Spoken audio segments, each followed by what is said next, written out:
Assalamualaikum warahmatullahi wabarakatuh. Wilujeng enjing baroda karasep garelis kelas 5.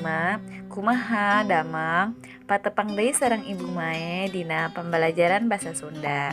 Poe ayeuna urang teraskeun balajarna. Mangga ditingali videona. Kecap barang.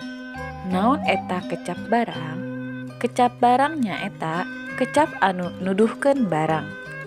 Barang teh rea pisan rupana. Aya barang anu aya di alam. Contohna teh siga taneuh, cai, tangka, serta sasatawan. Aya barang anu aya di imah saperti peso, panci, kursi.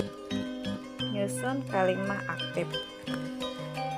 Kalimah aktif nyaeta kalimah anu dicirikeun ku caritaan nana mangrupa kecap pagawean aktif boh transitif atau mika butuh objek boh intransitif teu mika butuh objek.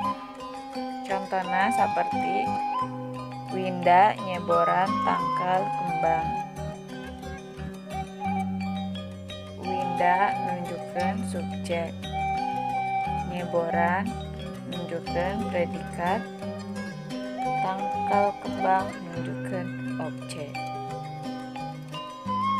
Kalimat aktif sama seperti dalam bahasa Indonesia tentunya membutuhkan subjek, predikat, dan objek. Dan biasanya subjek itu memang berupa nama seseorang atau yang menjadi pelaku. Predikat itu kata kerja dan objek itu tentunya untuk melengkapi predikat. Bagaimana